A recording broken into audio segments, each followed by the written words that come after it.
Okey, semua boleh dengar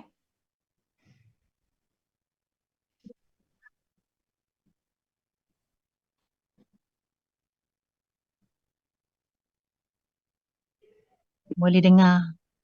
Okey, kita akan teruskan kepada pengenalan pengurusan aset alih kerajaan.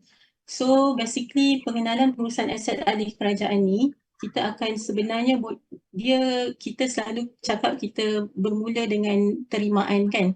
Jadi sebenarnya uh, kita sebenarnya perlu bermula, ramai yang kita terlepas pandang, sebenarnya benda ni adalah bermula daripada kita buat perancangan perolehan lagi. So daripada perancangan perolehan, daripada perancangan perolehan lah kita akan menentukan sama ada satu item tu adalah merupakan suatu aset ataupun sebaliknya.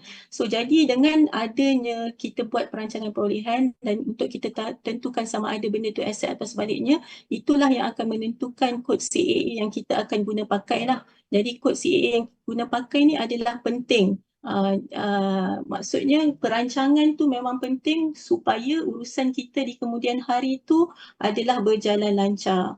Jadi daripada perancangan perolehan ni juga kita kena tentukan spesifikasi aset, sesuatu aset tu supaya uh, akan memudahkan pegawai penerima nanti untuk menerima aset tersebut lah. Jadi perancangan perolehan tu dari segi penentuan spesifikasi aset tu kita nak buat berapa baris di perolehan pun memainkan peranan yang penting kerana semua benda tu akan jadi efek nanti di IJF MAS dan juga cara kita merekodkan aset tu di SPA. Jadi macam mana kita nak menentukan sama ada sesuatu item tu sebagai aset atau sebaliknya. Jadi kita hendaklah menentukan dan menggunakan berdasarkan definasi aset tersebut. So definasi aset tersebut. Tak dengar suara ke? Ada yang kata tak dengar suara. Dengar ke? Dengar jelas tak?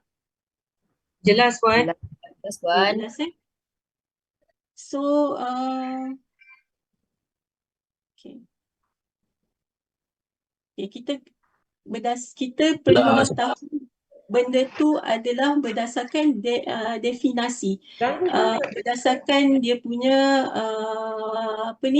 maksud aset tu kena faham dengan jelas. Bukanlah berdasarkan history ke dulu beli pakai ni, sekarang pun kena pakai ni, tapi kita kena faham definisi aset tu dahulu. Jadi saya mohon ada gangguan suara, mana yang urus setia mohon minta mute, mana yang tak berkenaan So, pertama sekali, aset ini adalah merupakan sesuatu sumber yang kita boleh kawal. Okey? Hasil daripada peristiwa lampau dan memberi manfaat ekonomi masa hadapan dan potensi peningkatan dijangka mengalir ke dalam kementerian atau jabatan. Jadi itu adalah yang penting. Saya dengar bunyi bising tu macam ada mengganggu sikit. Setia boleh mute tak? Unmute all dulu.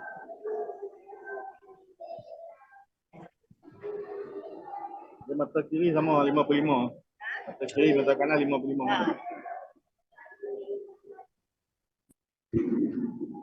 Boleh unmute all dulu tak urus setia?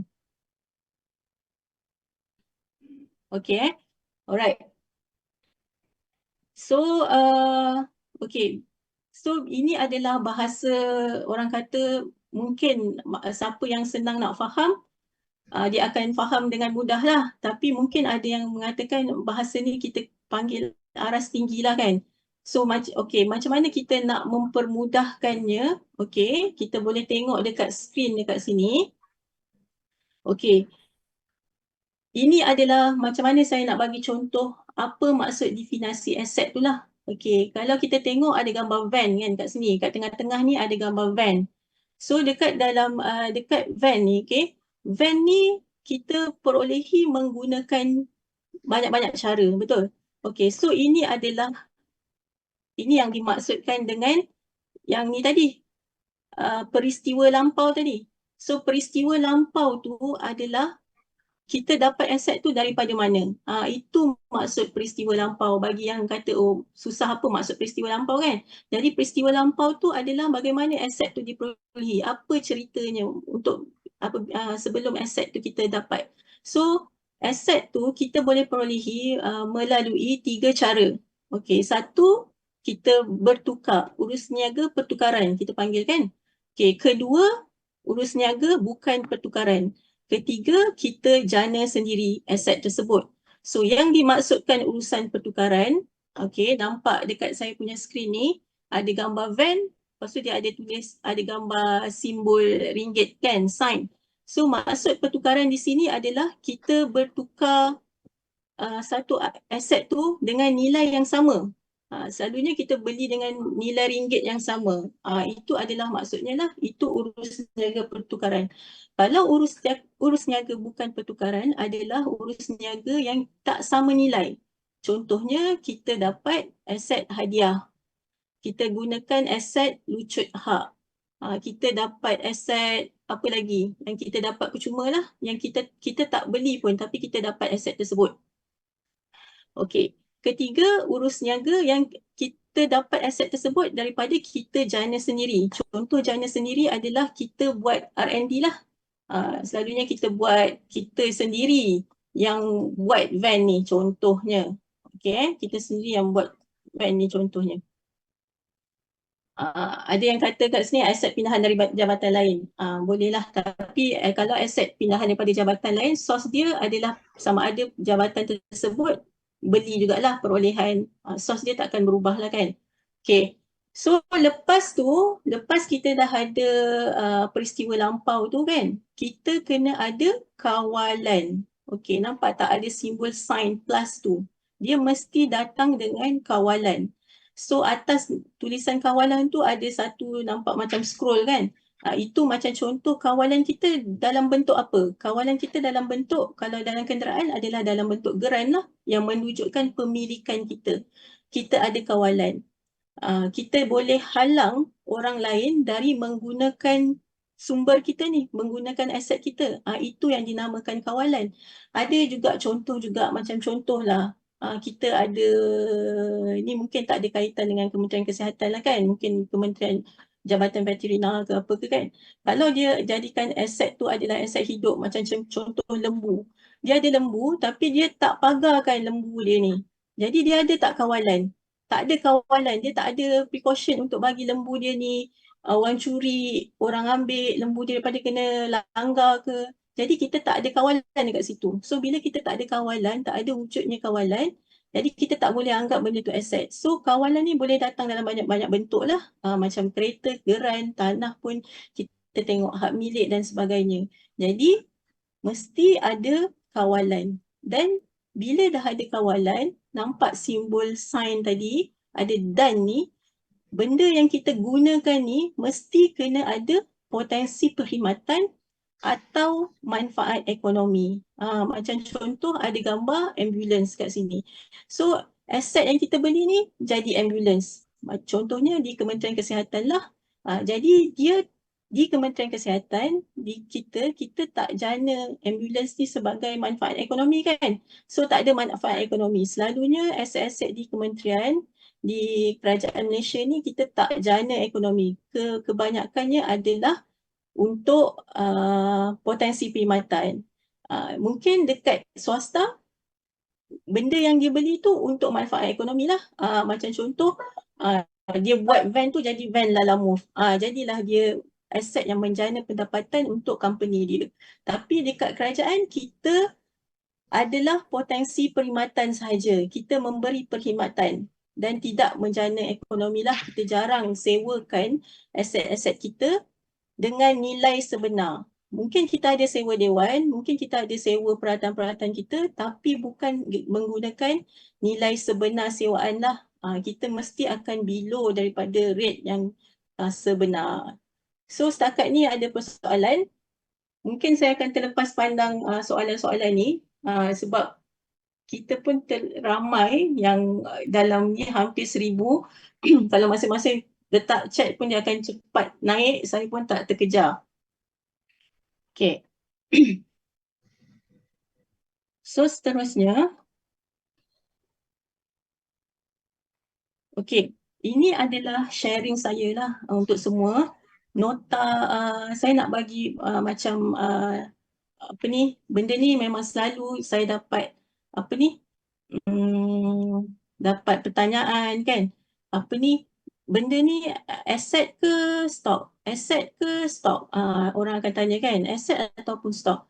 Sebenarnya benda ni adalah tuan-tuan dan puan-puan kena tengok maksud dia. Benda tu tak boleh ditengok berdasarkan klasifikasi aset sahaja yang dekat dalam knowledge base. Kenapa saya kata begitu? Sebab listing dalam knowledge base ni adalah sentiasa boleh dikemaskini oleh sesiapa sahaja, oleh user. Kalau katakanlah dia tengok sesuatu item tu tak ada dalam listing, dia boleh buat tambahan kepada listing tersebut lah. Jadi ada kemungkinan sesuatu item tu akan item yang sama berada di dalam klasifikasi aset dan juga berada dalam klasifikasi stok. Jadi penentuan itu tidak boleh hanya dilihat pada satu angle sahaja, pada sudut klasifikasi. Tengok daripada knowledge base, item tu ada di klasifikasi aset, okey, kita kena daftarkan dia sebagai aset. Kalau ada di stok, kena daftarkan di stok. So cara begitu sebenarnya tak boleh diguna pakai lagi lah, sebab benda tu ada kemungkinan item tu ada di dua-dua. Jadi cara yang sebenar adalah berbalik-balik kepada definisi tersebut, definisi aset tersebut, dan balik-balik kepada definisi aset alih dan stok.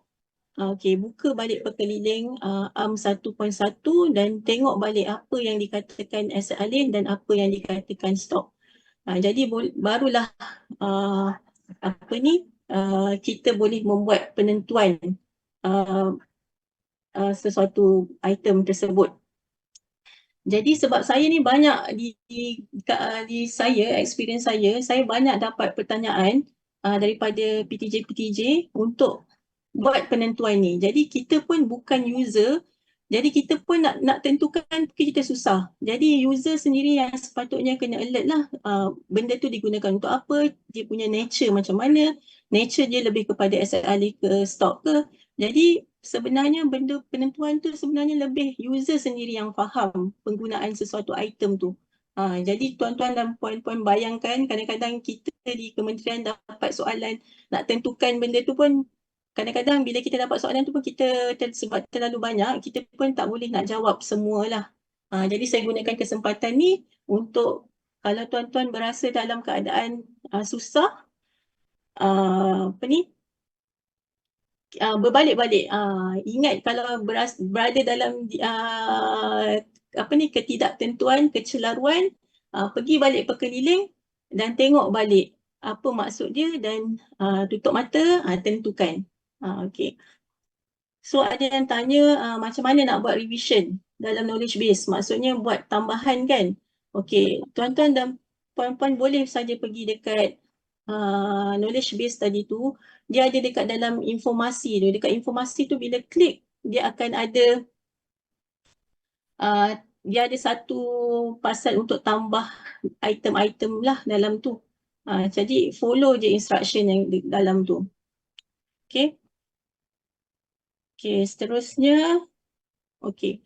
So bila kita dah tahu, okay, bila kita dah tahu sesuatu tu, kita dah tadi tuan-tuan dan puan-puan dah bayangkan saya punya penceritaan tentang van tadi tu kan. Kita mesti kena ada kawalan dan benda tu kita kena guna untuk mendapatkan potensi perkhidmatan ataupun manfaat ekonomi. So bila semua tu dah di fulfill, kita akan tentukan aset ni di bawah kategori yang mana. So benda ni lah yang kita akan tengok sama ada aset tu di bawah aset semasa ataupun aset bukan semasa. So aset semasa ni macam contoh tunai, tak ada kaitan lah aset semasa tunai apa semua tu kan. So kalau dia bukan aset semasa, dia akan pergi kepada aset bukan semasa. Maksudnya aset yang bukan tunai. Okay, bila aset bukan semasa, dia akan dipecahkan kepada dua pula. iaitu aset ketara dan aset tak ketara. So aset ketara ni adalah aset-aset yang kita boleh pegang. Manakala aset tak ketara ni aset yang kita tak boleh pegang. Kita tak boleh pegang. Okay. So bila kita tak boleh pegang tu kan. So kita dah boleh dah tentukan. Okay, kalau satu item ni benda yang tak boleh pegang, aset tak ketara. Kalau boleh pegang, aset ketara.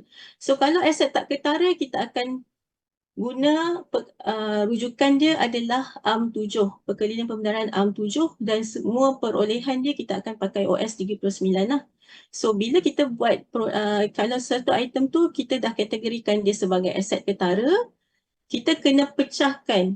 Aset ketara tu kita kena tentukan pula. Aset ketara ni terbahagi kepada 4, iaitu aset alih, aset tak alih, aset hidup dan juga stok.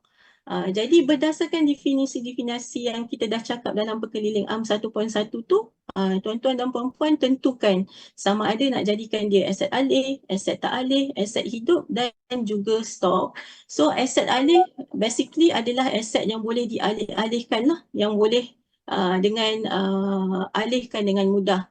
Aset tak alih adalah aset yang kita sukar nak alihkan, dan kalau kita nak alihkan kita perlukan ada kepakaran.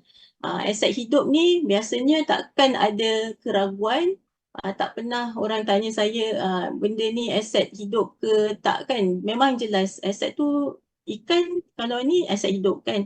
Dan stok selalunya akan ada jadi akan jadi masalah dari segi nak tentukan aset alih dengan aset tak alih. Cuma yang saya nak cakap, untuk aset tak alih, dia punya ketuanya, maksudnya dia punya centernya adalah JKR. So JKR ni dia telah keluarkan satu garis panduan, dia telah keluarkan satu garis panduan penentuan aset tak alih. So dari penentuan aset tak alih ni, daripada JKR punya classification tu, tuan-tuan dan puan-puan boleh rujuk lah apa yang JKR kata berkenaan dengan aset tak alih. Secara briefnya, secara briefnya adalah macam contoh perkhidmatan bangunan. Maksudnya bila perkhidmatan bangunan ni, macam bangunan tu kena bersekali dengan benda tersebutlah. Contoh lift, kita punya sistem tebatan bunyi ke dekat dalam dewan tu kan. Apa lagi, kita punya sistem piping gas ke yang ada dekat dalam bangunan tu, yang maksudnya yang besar-besar. Kedua, dia mesti dia ada dalam lekapan dengan sistem tersebut. Ketiga, dia dah molded, dia dah diacukan sekali dengan bangunan dan dia juga bersifat tetap. Dan mungkin akan ada beberapa khilaf lah, macam selalunya yang akan bertanya pasal aircon kan. Kalau ikutkan, dia akan daftar bawah aset tak alih lah, aset tak alih. Kalau ikutkan JKR punya itulah. Tapi yang pentingnya, saya faham benda ni senang nak dicakap tapi nak dilaksanakan tu susah. Jadi apa-apa sahaja yang tuan-tuan dan puan-puan klasifikasikan aset ni, pastikan aset ni berdaftar. Kalau aset ni dikategorikan sebagai aset tak alih, daftarlah bawah SPATA. Kalau diklasifikasikan sebagai aset alih, daftar dalam SPA. Ini yang isunya selalunya aircon lah, speed aircon dan sebagainya. Speed aircon tu benda-benda yang tak ada khilaf, kita boleh teruskan pendaftaran, senangkan pendaftaran kan. Jadi kadang-kadang benda tu pun kita susah nak tentukan. So aset alih ni terbahagi kepada dua, iaitu harta modal dan aset bernilai rendah. Bagi saya semua orang dah tahu apa maksud harta modal. Harta modal adalah aset alih yang dengan nilai RM2,000 dan ke atas untuk satu item. Kalau aset bernilai rendah adalah RM2,000 dan ke bawah. So aset tak alih, kita ada tanah, infra dan bangunan. Aset biologi, tumbuhan, haiwan dan ikan dan juga stok. So kalau perolehan ni kita boleh tentukanlah dia pakai OS apa selalunya. Kalau aset alih, selalunya yang OS terlibat adalah 34 dengan 35. Aset tak alih 31, 32 dengan 33 aset hidup 36 dan stok selalunya kita pakai OS 20. Okay, so setakat ni semua jelas ke ada persoalan lagi?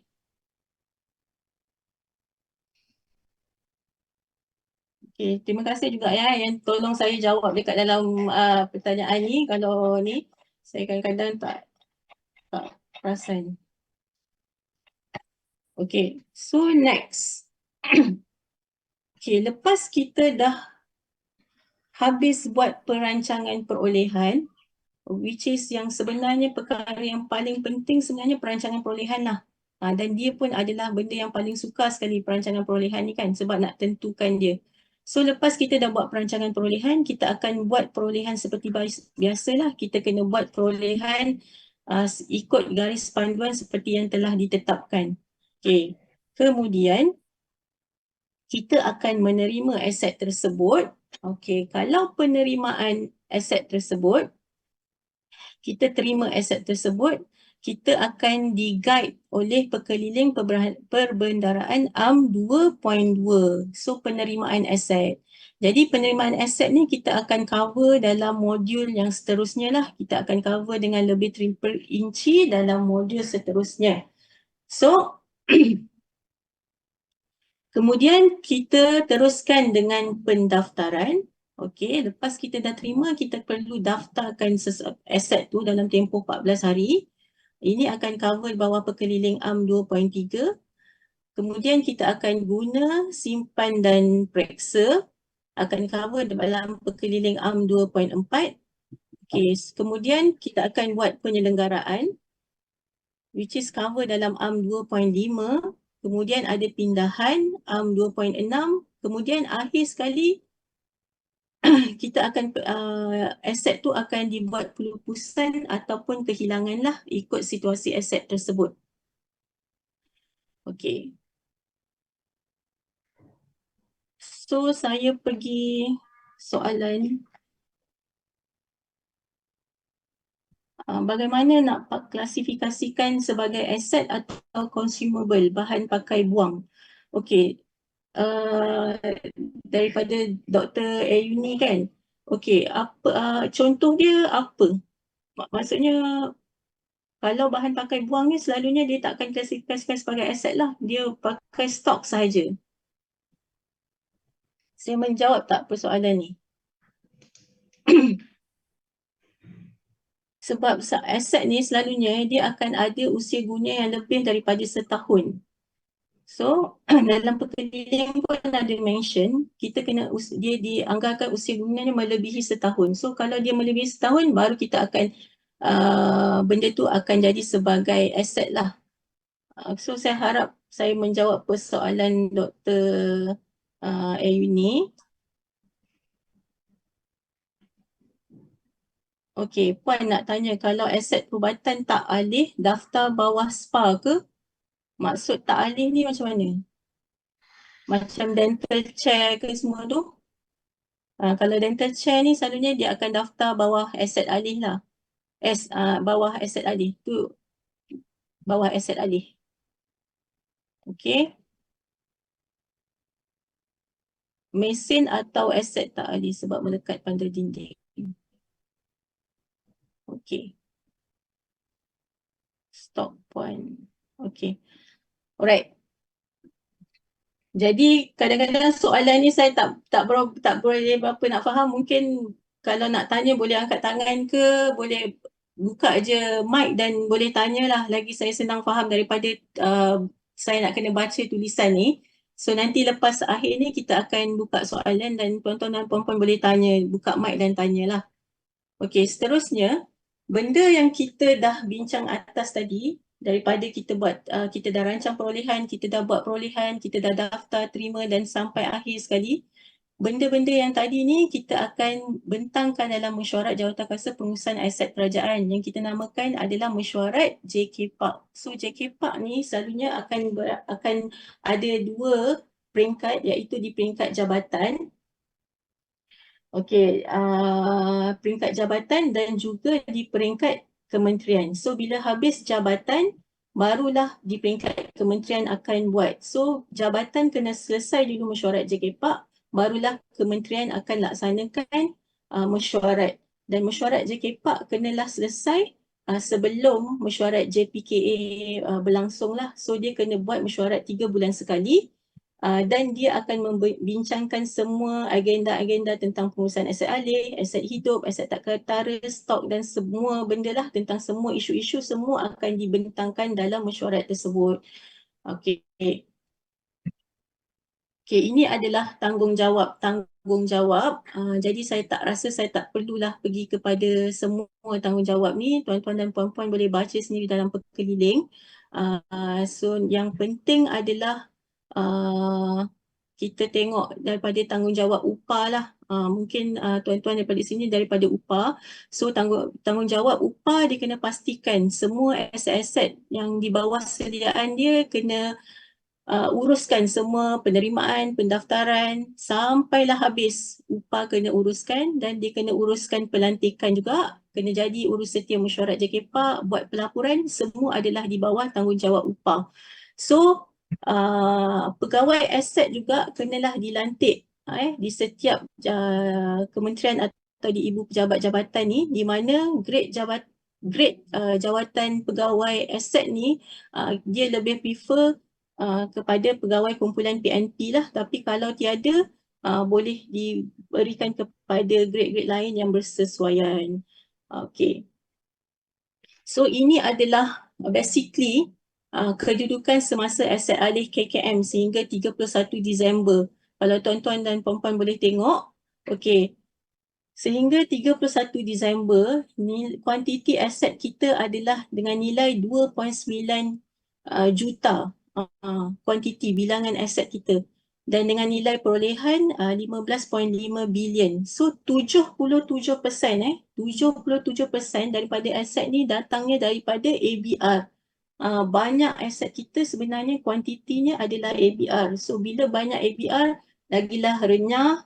Kena buat pemeriksaan satu-satu kan, setiap tahun kena buat pemeriksaan satu-satu, kalau berlaku kehilangan pun kena jaga dan sebagainya.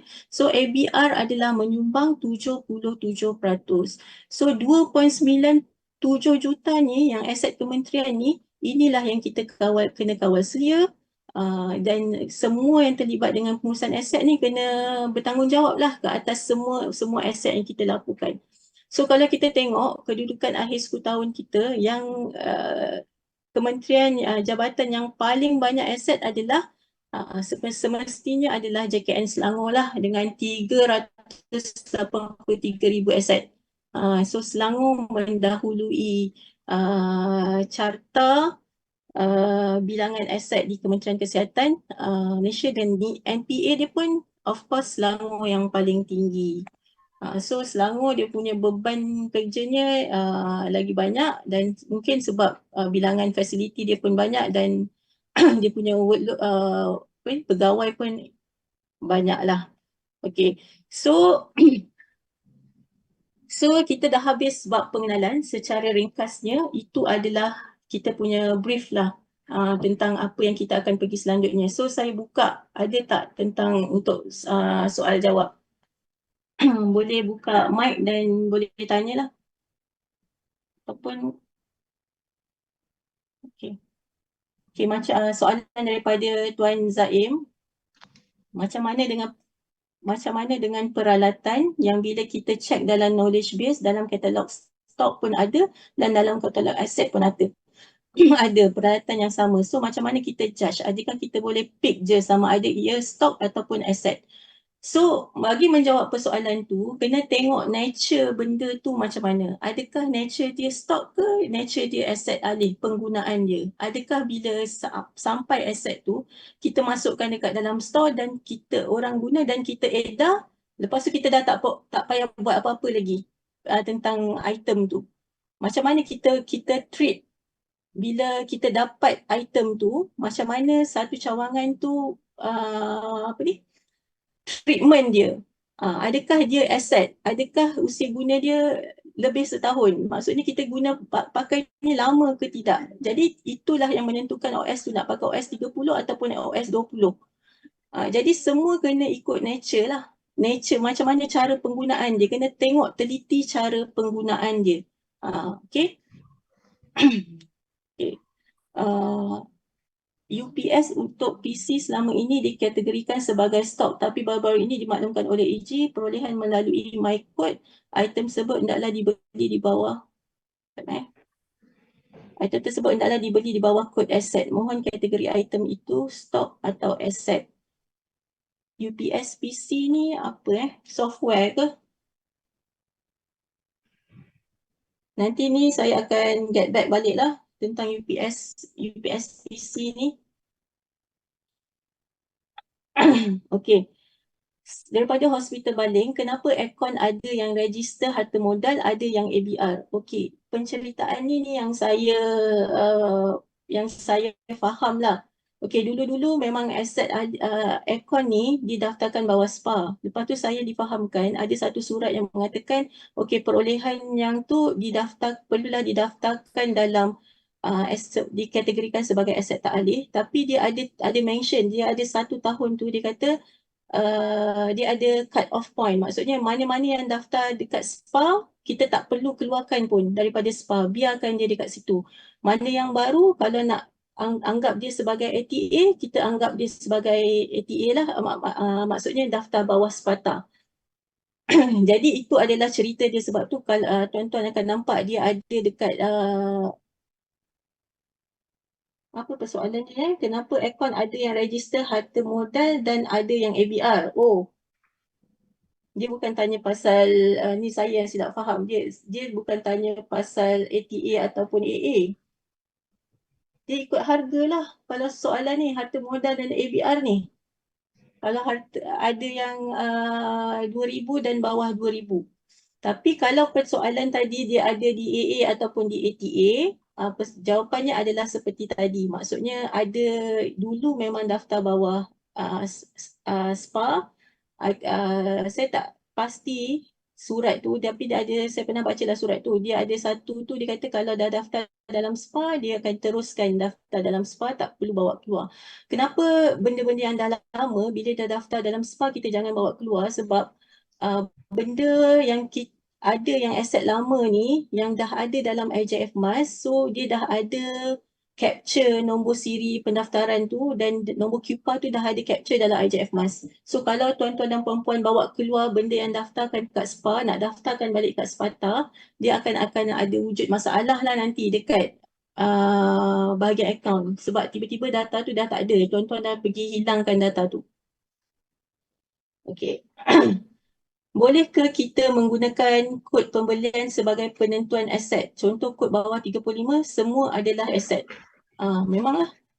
Sepatutnya, sebab tu saya kata perlu perancangan perolehan sebelum pembelian sesuatu tu lah.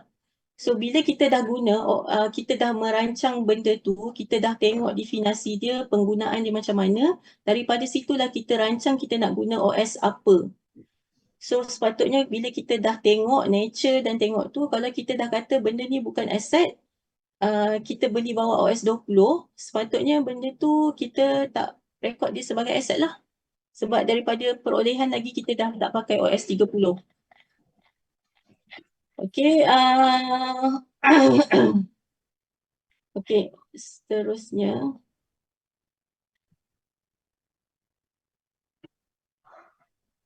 Okey.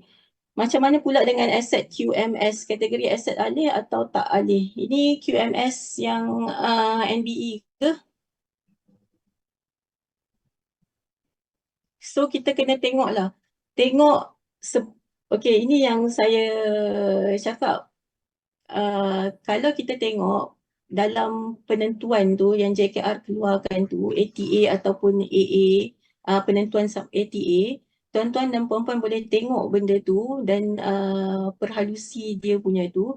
Bagi saya memang akan ada hilaf, akan ada orang kata benda ni asal terletak dekat dalam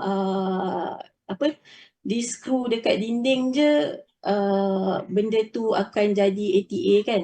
Tapi sebenarnya kena tengoklah buat judgement lah. Bagi saya yang bangunan yang terletak, yang ini pandangan peribadi saya lah, kalau bangunan tu didatangkan bersekali. Maksudnya benda-benda yang macam saya cakap tadi kan, dalam penentuan yang JKR tu kata, dia perkhidmatan bangunan kan. Dia macam contoh benda yang dia adalah sistem. Maksudnya lift, kita punya piping yang berselirat dekat atas bumbung yang memang ada sendiri dekat bangunan tu. Jadi kalau macam contoh dental chair ke apa ke kan, dental chair ni kita boleh buka-buka sebenarnya, walaupun dia mungkin tuan-tuan dan puan-puan kata dia attach dekat bangunan, tapi sebenarnya dia tak boleh buka dan kita boleh jual balik. Jadi nature dia macam tu. Kalaupun kita salah kategorikan dia aset alih atau aset tak alih, pastikan, ini nasihat saya lah, kalau dah pening sangat, pastikan dia didaftarkan. Okay, kalau katakan benda tu aset tak alih, daftarlah bawah ATA, SPATA. Kalau aset alih, daftar bawah SPA. Okay. Sebenarnya soalan tentang penentuan kod ni pun susah juga nak jawab. Okay. Dah. Adakah kerajaan membenarkan sewaan aset, especially yang tidak melibatkan reagent? Contoh mikroskop. Bolehkah puan beri panduan berkeliling untuk rujukan sekiranya dibenarkan? Nanti bajet, ini saya tak sure, bukan kapasiti untuk saya jawab lah untuk sewaan aset ni kalau yang tidak melibatkan reagent ni kan. Ini mungkin yang lebih pihak atasan lah untuk jawab. Okay, saya akan share slide. Okay. Okay, yang berkenaan aircon ni insyaAllah saya akan carilah. Okay, monitor dikategorikan sebagai aset atau stok sebab dalam knowledge base dikategorikan sebagai stok. Okay, itu yang saya cakap. Knowledge base ni adalah living document. Kalau you all rasa benda tu adalah aset dan dalam knowledge base tu tak ada, kita boleh request untuk tambah benda tu dekat dalam senarai aset. Okay, so saya menjawab persoalan tak? Sebab jangan macam saya cakap tadi, dia mungkin tadi kan ada pegawai tanya kan, ada satu item tu dia ada dua-dua, macam mana? Sebab tu saya kata dia tak, benda tu adalah living, sentiasa bertambah, dari setiap hari dia akan bertambah. Sebabnya user memang ramai, bukan di KKM saja, dekat kementerian lain ada. So mungkin dekat kementerian lain, satu item tu dikategorikan sebagai stok, satu kementerian lain dia bukan. Dia akan ada wujud situasi macam tu. Okay. Postmortem set adakah aset atau stok? So saya nak menjawab persoalan ni sebab kadang-kadang saya pun tak tahu aset tu macam mana. So kena tengok nature dia macam mana. Postmortem ni maksudnya benda yang kita pakai buang ke? Lepas habis buang macam terus. So kalau macam benda tu dia bukanlah, dia takkan dah pakai berkali-kali kan.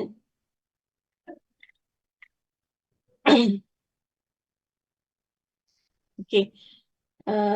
Soalan Puan Rosna, untuk penerima barang lebih elok upah yang key in dalam SPA atau penerima tu sendiri yang key in dalam SPA? Itu nanti saya akan jawab, kita akan jawab kemudian.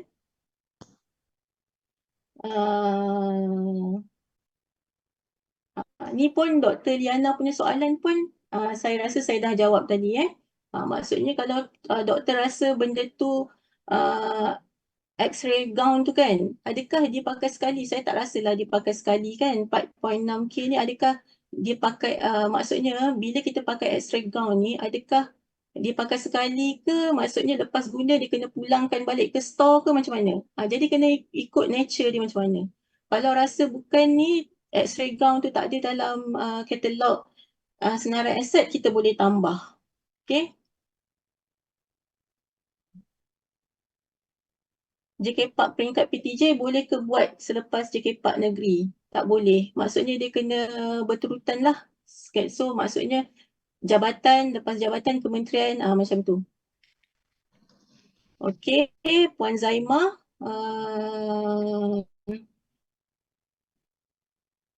Okey, yang Puan Zaimah itu pun saya rasa jawapannya sama sahaja. Okay, dia tak boleh, kena tengok nature tu.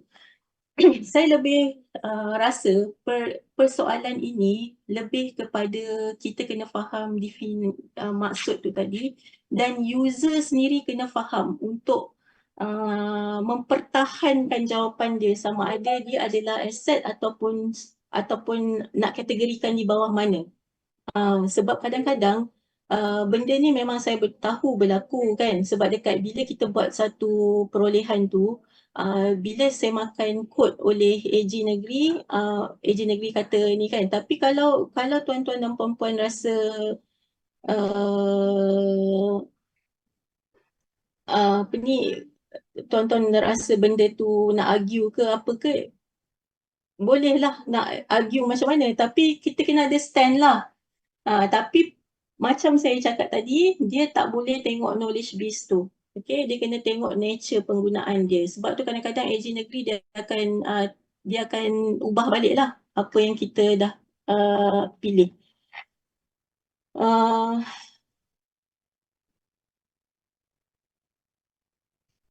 Dr. Hartini bertanya, Puan sekiranya aircon dibeli menggunakan perolehan aset harta modal dan kemudian selepas terima kita daftar terus dalam ATA, dalam MySparta terus.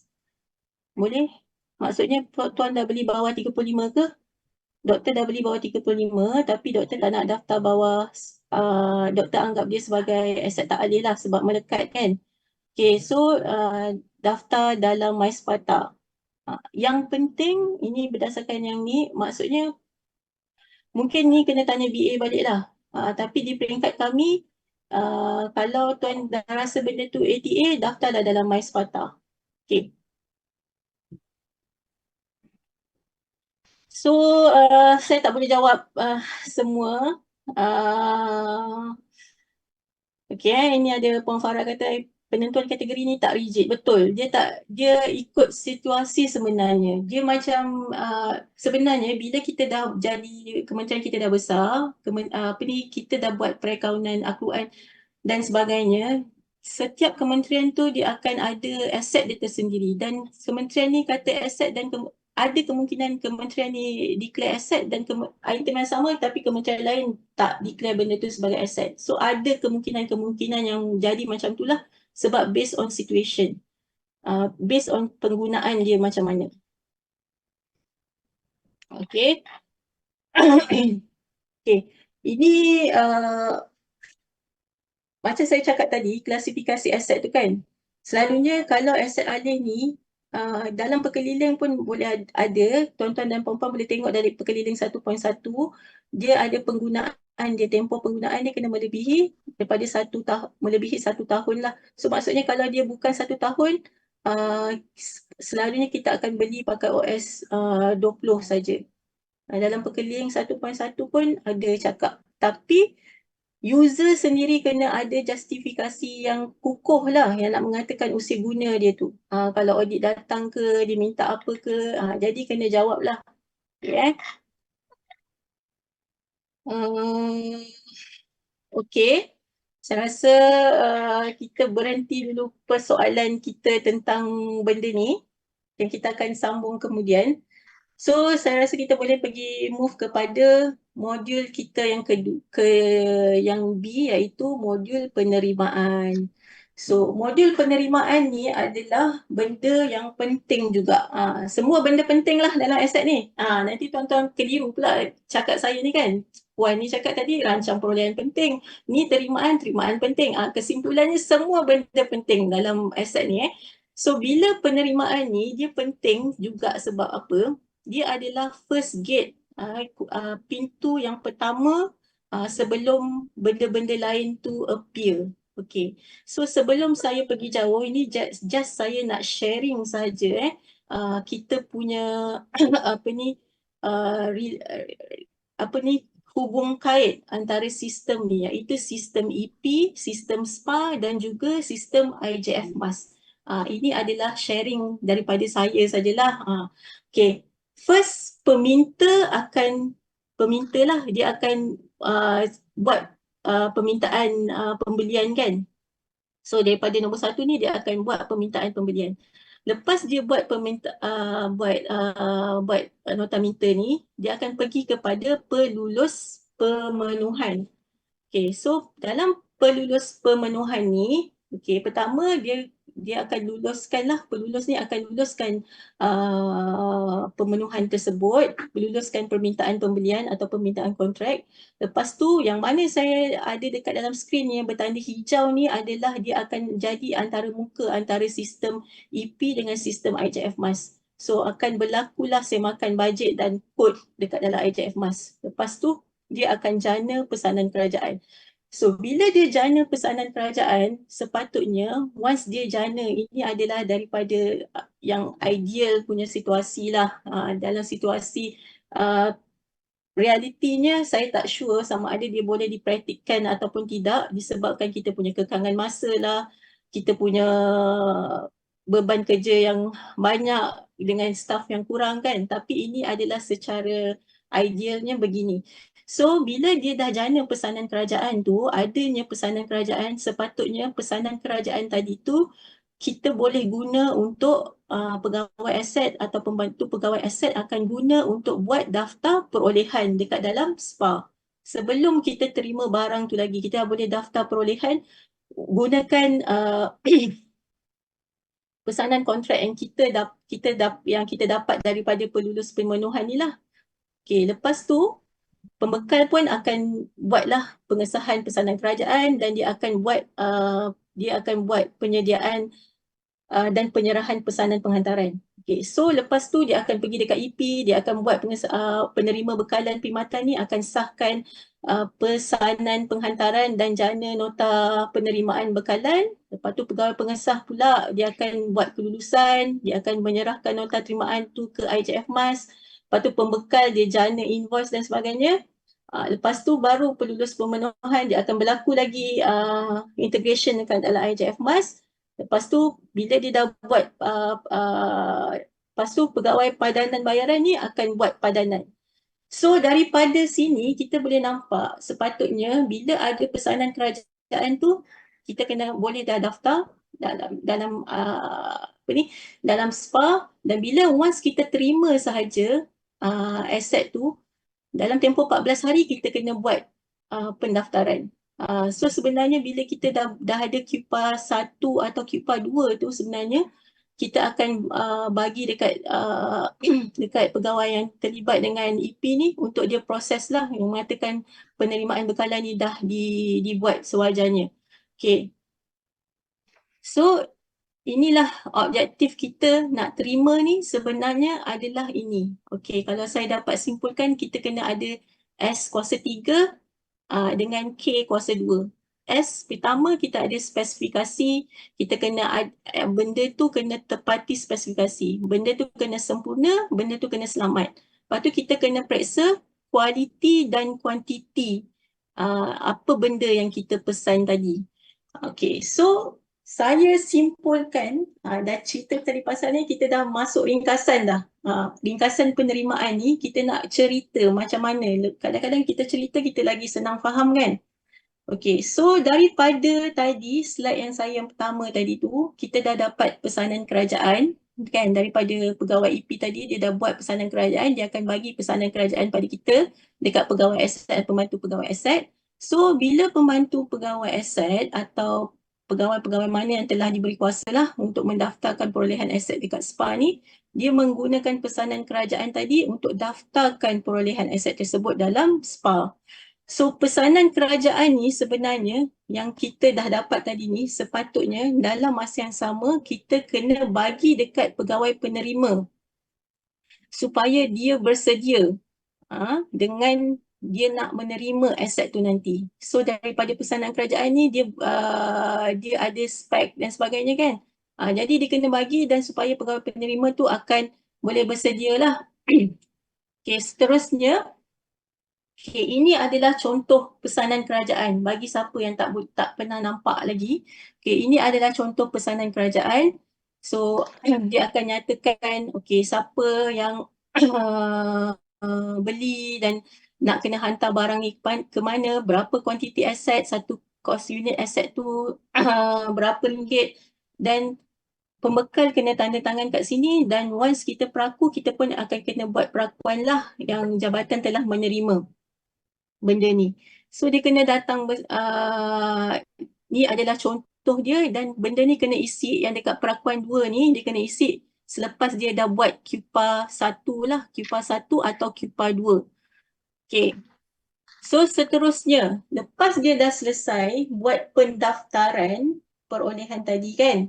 So dah relax-relax, dah dia pegawai aset tu dah daftar perolehan. Okay, pada hari yang telah ditetapkan, pembekal pun akan menghantar aset tersebut berdasarkan spesifikasi yang telah ditetapkan masa kita buat perancangan perolehan tu. Berapa kuantiti dan sebagainya.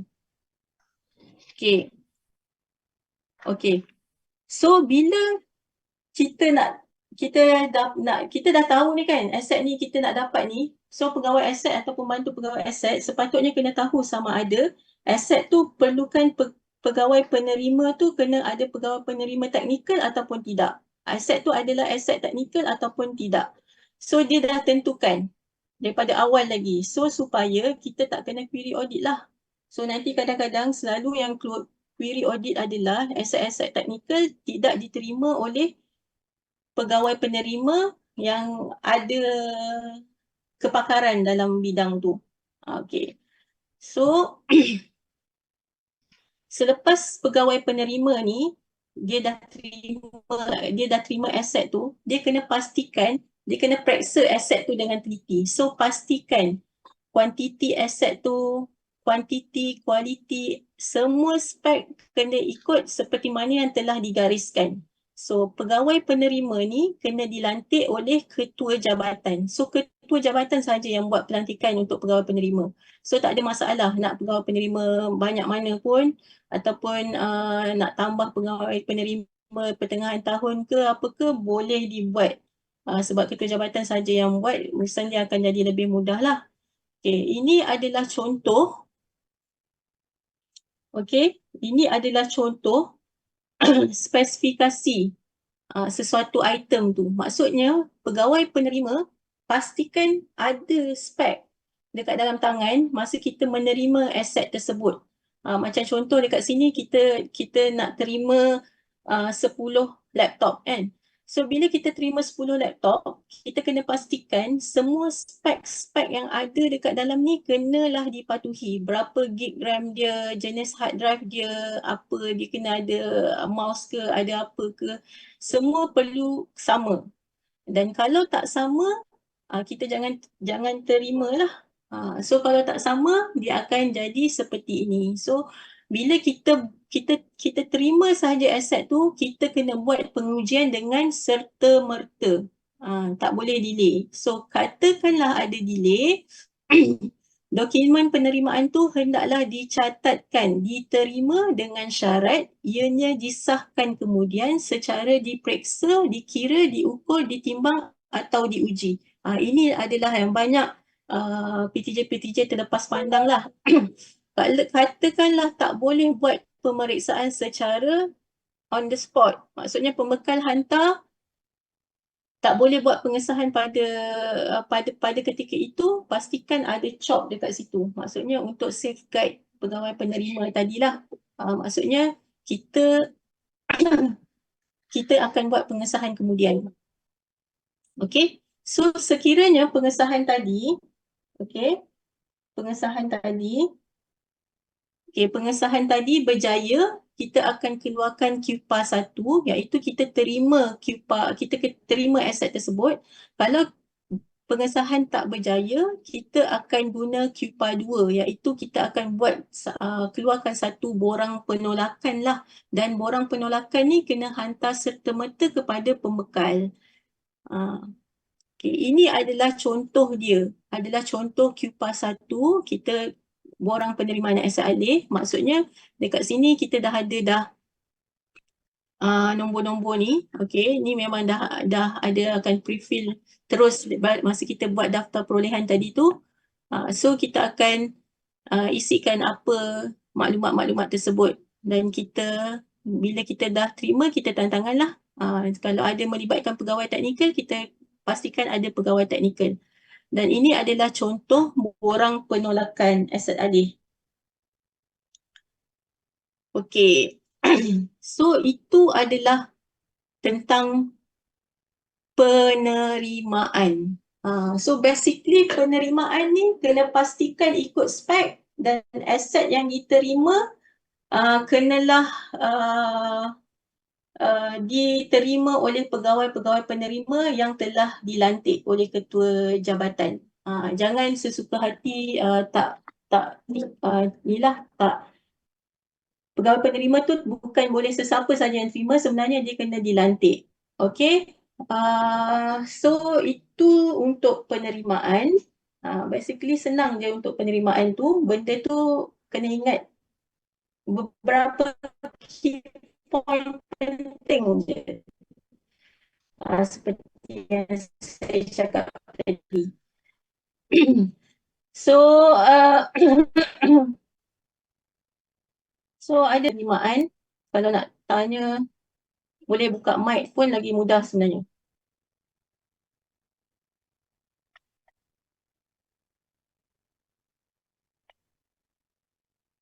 Okay.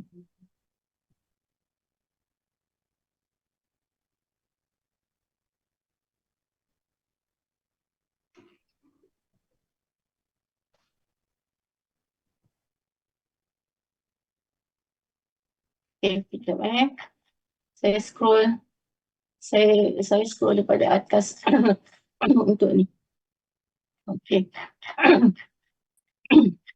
Okay, daripada Puan Linon ILKKM Kuching, ada jabatan dialah pegawai pendaftar perolehan, dialah pegawai penerima, dialah pegawai yang daftar. Oh, semua dia. Boleh lah. Bukanlah boleh lah sebab tak ada orang kan. Oh, so dia semua orang yang sama kan.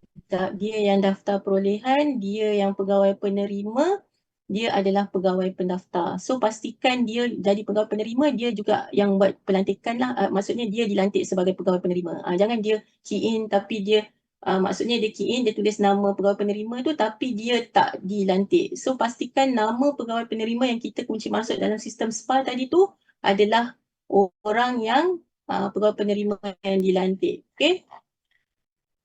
Okey, PC adakah aset teknikal? Jika PTJ tiada pegawai penolong pegawai IT macam mana? Selalunya aset teknikal ni aset-aset sepatutnya kena adalah pegawai IT. Kalau dia tiada mungkin mungkin ada dekat PKD ke ada ke pegawai IT yang boleh ni ke tak ada? Nanti saya get back balik berkenaan ni tapi selalunya dia kena aset teknikal ni kena ada pegawai yang telah diberi kuasa. Yang maksudnya dia mahir lah dalam benda-benda IT ni, yang untuk menerima IT ni. Untuk dia tengok spek tu, adakah spek tu sama seperti yang yang kita minta. Okey. Puan, kalau aset yang perlukan TNC, kita penerima tapi belum buat TNC. Bolehkah aset tersebut didaftarkan diambil kira daripada tarikh TNC? Okey, yang tarikh TNC ni saya rasa ni jawapan saya yang pertama ni, nanti saya akan reconfirm balik. Untuk aset-aset yang perlukan TNC ni sepatutnya macam dalam perkeliling kata, maksudnya kalau kita terima tu kita chop lah dulu. Kalau kita tak boleh buat pengesahan, kita chop dulu. Tarikh kita terima tapi kita belum tidak buat pengesahan dengan serta-merta. Okey. Puan, bagi aset pindahan jika semasa penerimaan pegawai teknikal didapati aset tersebut dah rosak, perlu QPA 2. Puan, bagi aset pindahan jika semasa penerimaan pegawai teknikal didapati aset tersebut dah rosak, perlu QPA 2. Kita jangan terimalah pindahan tersebut. Betul? Jangan terima pindahan tersebut. Sebab kalau aset pindahan pun dia akan melalui pendaftaran aset seperti biasa kan kalau kita nak terima aset tersebut. So dia akan melalui flow yang sama juga. So kalau dah rosak, kita jangan terimalah aset pindahan tersebut. Okey. Okey.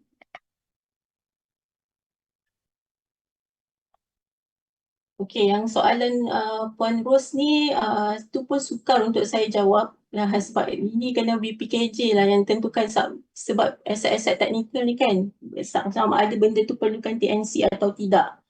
Okey, Dr. Liana Salam, adakah pegawai penerima boleh jadi pegawai yang buat nota minta? Maksud secara silang, adakah pegawai penerima boleh jadi pegawai buat nota minta? Maksudnya dia yang mohon, dia yang terima. Contoh, aset diorder oleh pegawai A, pegawai B menerima, tapi dalam masa sama pegawai B adalah pegawai yang membuat nota minta untuk aset lain.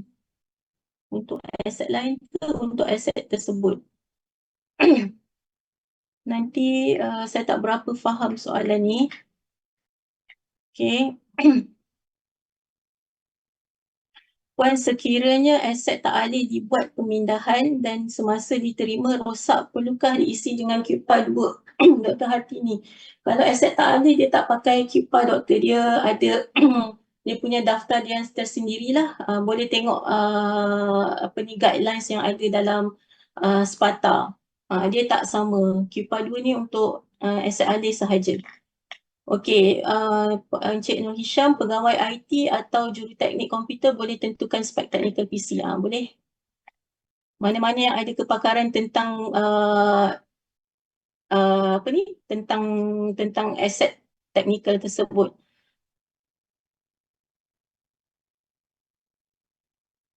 Oh, ni PKD Timur Laut. Dia cakap mohon buka mic allow untuk diorang buka mic untuk kalau ada pertanyaan. Ini yang saya faham lah. Puan Nurja 5420, Puan, sekiranya aset yang kita dah terima expired tahun usia, bila nak pulangkan pihak pemberi tak terima, macam mana pula? Ini adakah aset apa ni? Ni yang kita beli ke? Yang kita beli ke kita dapat hadiah? Sepatutnya kalau kita beli, kita memang kena pulangkan dan kita jangan bayar lah. Okay, kalau hadiah, sepatutnya hadiah, saya tak pasti pula sepatutnya bila kita terima tu kita kena pastikan lah benda tu tak expired. Kena make sure benda tu tak expired. Sepatutnya masa minta kelulusan tu, sepatutnya even kalau dia hadiah pun kita kena pastikan sebelum nak minta kelulusan tu aset tu worth it lah untuk kita terima. Okay. Okey, daripada Puan Naziha binti Razali, aircon yang tak daftar dalam SPATA tapi pelupusan hantar ke unit aset alih untuk pelupusan. Okey, so sebenarnya kalau dia dah daftar bawah SPATA, yang saya faham lah, kalau kami yang jadi urus setia pelupusan ni, kami buat urus setia pelupusan untuk aset-aset yang ada dekat yang didaftarkan sebagai aset alih saja. So kalau aset tu dah daftarkan bawah SPATA, maksudnya pelupusan dia hendaklah pergi kepada pegawai yang jaga aset tak alih dan kena ikut pekeliling yang ada yang menjaga aset tak alih tersebut. Itu je isu dia. Kalau dia kena ikut kat mana dia daftar. Kalau dah daftar dekat SPATA, kena matikan dia, lupuskan dia pun kena ikut SPATA jugalah. Okey. Kalau daftar kat aset alih, dia akan ikut pekeliling aset alih. Okey, Encik Muhammad Syahrizam, untuk penerimaan bukan ni saya tak berapa faham persoalan ni. Okey, untuk penerimaan bukan serta-merta ada tempoh semakan tak? Setakat ni dalam pekeliling government tak cakap dia kena dalam berapa tempoh masa, tapi tuan-tuan dan puan-puan kena pastikan kalau ikut balik yang flow saya kata tadi tu kan. So bila kita dah buat sepatutnya ni cara yang ikut bukunya lah. So bila kita dah pastikan benda tu boleh berfungsi dan ni baru kita boleh buat payment kan. So mestilah akan cepat sebabnya pembekal pun nak juga pembayaran dia. So pastikan benda tu gap tu tak lama lah, walaupun dalam pekeliling tak ada cakap tempoh masa lah. Kalau dia bukan serta-merta tu berapa masa dia kena buat, tak ada. Okey, okey. So urus setia Zoom 2. Sekejap Okey, pegawai penerima perlu surat pelantikan ke? Ya, dia kena dilantik oleh ketua jabatan. Okey. Dr. Liana. Okey. Ni dia pegawai pembuat nota meter dan pegawai penerima. Adakah dia boleh terima aset yang dia beli tapi bukan dia yang order? Bagi saya tak ada masalah, tapi nanti doktor boleh get back balik dengan saya lah. Saya pun takut saya salah bagi jawapan nanti. Sebab baca seimbang selalu ni kan, saya takut saya salah bagi jawapan. Okey.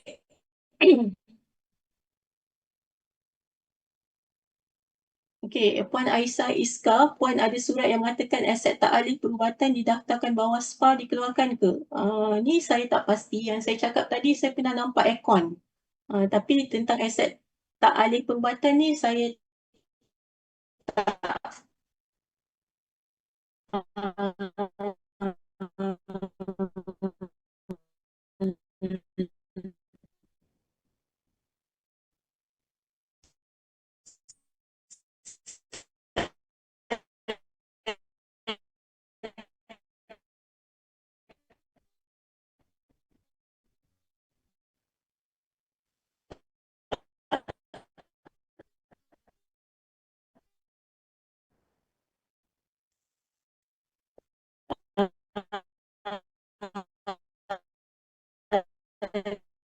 bukan dalam pengetahuan saya. Sebagai yang sediakan spek, kalau boleh bukan dia lah pegawai. Macam mana dia nak, kena pastikanlah ada semak dan imbang lah masa dia menerima tu. Maksudnya kalau dia yang sediakan spek, dia yang menerima, kalau tak ada conflict of interest, bagi saya tak ada masalah. Saya rasa dalam pekerjaan tak ada mention benda-benda ni semua kawalan dalaman rasanya. Kalau saya, sepengetahuan saya lah, kalau saya salah, mohon betulkan. So ada beberapa hospital atau sekolah ada tagging aset wakaf, tapi saya belum study detail tentang aset wakaf ni. So Puan kena study lah aset ni macam mana kan. So adakah dia dah ada minta kelulusan ke apa ke. Okay. Okey, salam Puan, Puan Wan Nur Hafizah. Okey, macam mana pula dengan ink cartridge yang telah habis atau kosong? Perlu buat pelupusan atau user boleh buang terus? Dia macam ink cartridge Ink cartridge ni didaftarkan, ada daftar mana ke? Kalau dari segi pelupusan aset ada, tak ada lah kan? Yang ni kita akan tanya nanti, boleh tanya bab pelupusan ni dengan tanya nanti Puan Yashlini soalan ni nanti tanya balik dekat Puan Yashlini. Tapi bagi saya yang mungkin pelupusan stok ke, nanti akan detail baliklah dengan Puan Yash. Puan, saya nak tanya, jika jabatan pernah ambil aset pada jabatan lain tapi bila dibawa balik aset tersebut tidak boleh digunakan, kos untuk baiki aset tersebut sangat tinggi. Bolehkah saya tak guna aset tersebut atau perlu lupus? Okey, dia macam ni. Kalau aset tu, jabatan lain, apa yang saya faham, jabatan lain tu dah buat pindahan kan. Sepatutnya, bila dia bagi kita aset, dia nak buat pindahkan aset tu pada kita, kita kena buat semakan macam biasa dulu. Kita kena pastikan aset tu berfungsi baru kita terima. So, kalau dah jadi macam ni, kalau dia dah terima, dan saya percaya mesti bila dah terima, sepatutnya ikut perkeliling, benda yang kita terima secara pindahan, kita kena daftar juga dalam tempoh, kita kena daftar lah dalam tempoh 2 minggu daripada tarikh penerimaan kita kan. Tapi kita kena pastikan aset tu berfungsi. Sepatutnya kita janganlah terima pindahan tu, sepatutnya kita pulangkan balik lah. Tapi kalau dah daftar, dia dah menyalahi sepatutnya dia tak perlu daftar kan. Tapi dia dah daftar, so dia kena buat pelupusan lah. Sebab bila dah ada QPA tu, dia kena buat pelupusan. Okay, saya harap saya menjawab. Suara saya putus-putus Clear ke sekarang?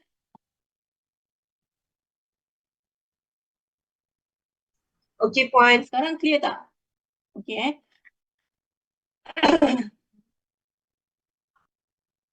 Uh, Okey, saya minta maaf saya tak perasan tadi internet problem Ya. Okey, saya sebab saya tak boleh nampak bila dah accept apa soalan tu saya kena baca satu-satu yang kat bawah saya tak perasan yang suara tak ada tadi.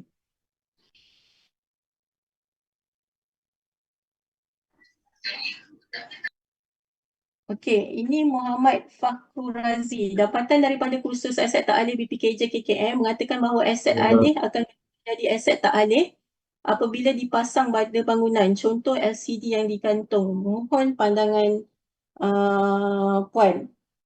Itulah yang saya kata tu kan. Sebabnya aset tak alih ni dia punya owner dia adalah JKR. Jadi kita nak macam saya cakap tadi, dia mesti akan hilaf lah. Banyak akan berlaku kekhilafan. Ni maksud hilaf saya ni maksudnya ada macam-macam mazhab lah. Ada yang kata macam ni, ada yang kata macam ni. Sebab owner tu berbeza-beza dan kita tak ada macam pemurnian tu tak ada kan. Jadi walau apa pun terjadi kan, yang ini bukanlah saya nak buat kesimpulan. Bukan, saya bukan kesimpulan saya macam mana. Bila suatu aset tu kita dah daftarkan dia, kita dah katakanlah daftar bawah sepatah, semua benda bila nak pengakhiran ke apa ke kena ikut perkeliling yang ada dekat aset itulah. Kalau aset alih dia kena ikut perkeliling aset alih, kalau aset tak alih dia kena ikut perkeliling aset tak alih. So yang penting yang tak ada khilaf apa-apa, semua aset kena daftar. Tak kisahlah daftar bawah SPA ke, daftar bawah SPATA ke, itu tak ada khilaf langsung. Dari segi penentuan tu memang saya akui ada perbezaan-perbezaan pandangan ni lah, dan kita mungkin kita kena ada pemurnian lah yang ni, sebabnya yang aset tak alih ni owner ni adalah JKR kan. Jadi kita kena faham tu lah kerumitan tu, sebab dia pun dah keluarkan guideline penentuan aset tak alih kan. Okay, so saya harap saya menjawab persoalan tu sehabis baik saya jawab. Kalau ada kesilapan daripada pihak saya yang kat sini nak tegur pun boleh sebab pengetahuan saya pun kadang-kadang saya ada benda yang kita tak tahu. Okey.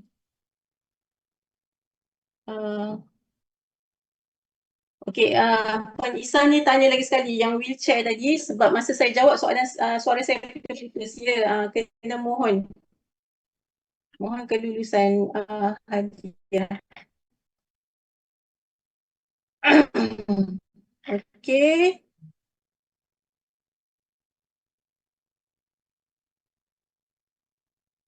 Okey, ni ada parti politik pula kat kelulusan JKNS. Ini apa ni? Susah juga saya nak jawab. Semua soalan-soalan yang kadang-kadang judgement ni susah untuk saya jawab. Sepatutnya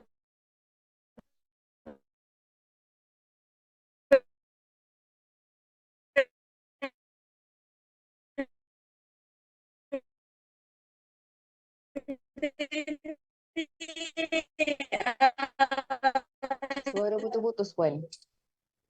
kita sebabnya benda ni akan bila kita dah tagging dia as Puan, suara tak clear, Puan. Suara tak clear. kerajaan, sepatutnya kita understood lah bila ada benda mati ni kita kena dengar tak?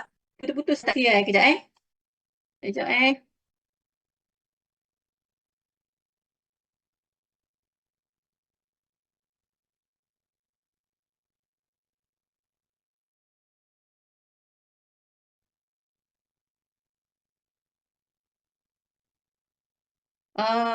Clear tak? Clear tak? Okey, dah Puan. Clear, Puan. Okey. Clear. Clear. Okey. Okey, minta maaf lepas tu sekejap. Okey, tadi pasal yang wheelchair parti politik ni saya tak perlu ulang balik lah jawapannya suara saya clear kan? Okey, Okey, poin Nur Salihah Ibrahim, macam mana nak buat untuk aset yang sama didaftarkan 2 kali? Okey, so kalau aset tu kita dah confirm kita daftar 2 kali. Okey, kesempatan ni saya nak cakap lah. Okey, bila kita dah confirm benda tu daftar 2 kali, kita boleh pegawai yang telah diberi kuasa yang ada peranan dalam SPA boleh membuat pemadaman aset. Tetapi pemadaman aset ni kena pastikan kita buatlah satu surat macam memo kelulusan, nyatakan apa nombor aset yang kita nak padam tadi, nombor siri pendaftaran aset yang kita nak padam dan apa justifikasi pemadaman kita, dan kemudian dapatkan kelulusan daripada ketua pegawai-pegawai yang berkenaan, pegawai aset ke, kita punya penolong pengarah ke dekat bahagian yang aset ke kan.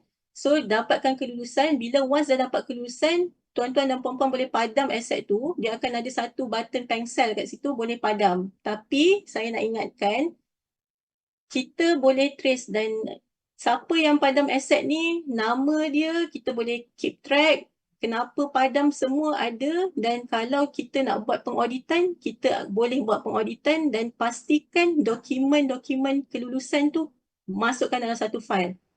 Sebab jangan sesekali padam tak tentu pasal. Sebabnya dia akan ada banyak kaitan-kaitan dia. Nanti ada kaitan kat IJF Mas lah, ada kaitan kat sini ke. Jadi pastikan sebelum padam kena dapat kelulusan.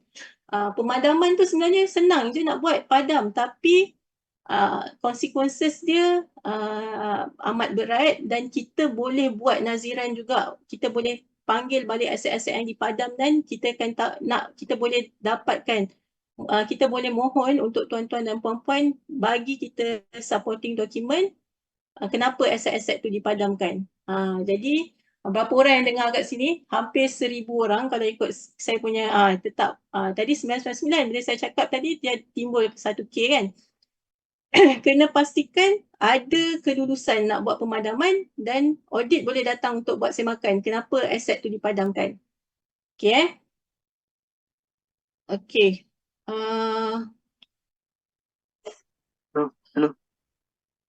Okey. Kalau suara saya tak jelas, nanti tegur saya dekat open mic dan tegur saya saja. Okey, so perlu ke Puan Nik Zata, salam, perlu ke semua pegawai di unit dilantik untuk menjadi pegawai penerima di unit tersebut ataupun hanya beberapa pegawai saja untuk satu hospital? Terima kasih. Dr. Nik dari Hospital Kuala Nerang. Ini terpulang, Doktor. Semuanya kita bagi kelonggaran pada cawangan pada hospital untuk tentukan berapa banyak pegawai hospital, berapa banyak pegawai penerima yang dia nak lantik. Jadi terpulang, kita tak ada sekatan. So ketua jabatan tentukan, kalau nak semualah, kalau nak tentukan certain ikut pentadbiran administration di sesuatu fasiliti tu lah. Hello. Okay. Hello. Dengar tak? Suara tak ada. Dengar Puan. Dengar Dengar jelas. Dengar. Jelas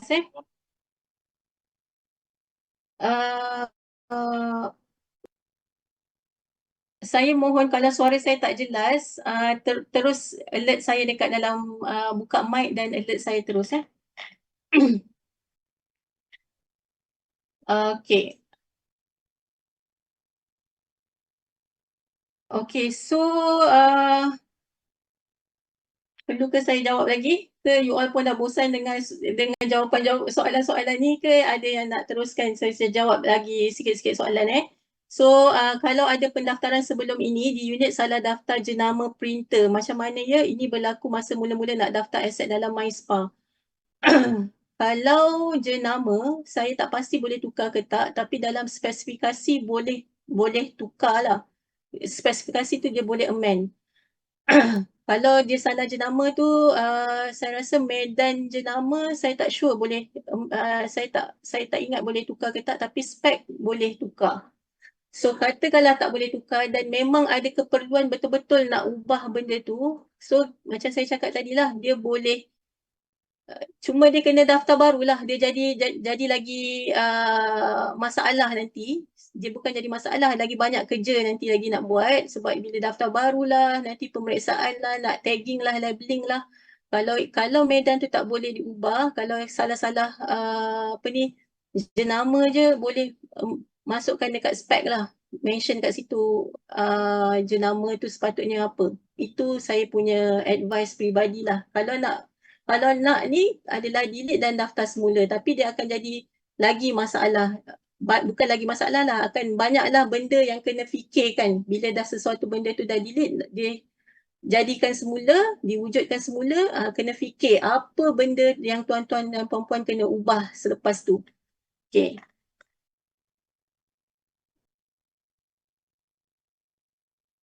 Okay, kalau delete sebab salah kategori atau silap isi data, adakah dokumen boleh jadi bukti? So, print balik yang QPA lama tadi tu, so mention lah kategori itu silap apa-apa dan jadikan bukti tu dan mohon untuk kelulusan. Kelulusan untuk delete aset tu minta dekat siapa puan? Kelulusan tu mohon pada kita nak mohon pada ketua jabatan ataupun ketua dekat fasiliti itulah. Jadi dapatkan kelulusan tu. Okay. Okay, so saya rasa itu sahaja. So saya dah bercakap lebih kurang hampir 1.5 jam. Jadi saya rasa kita boleh rehat dulu tak? Take break 10 minit dulu. Boleh? Boleh puan? Okay, so kita jumpa lagi 10 minit, okay?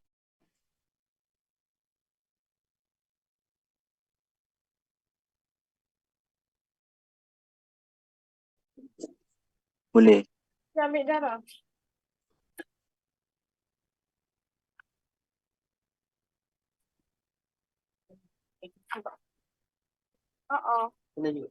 Ada rasa penting tak?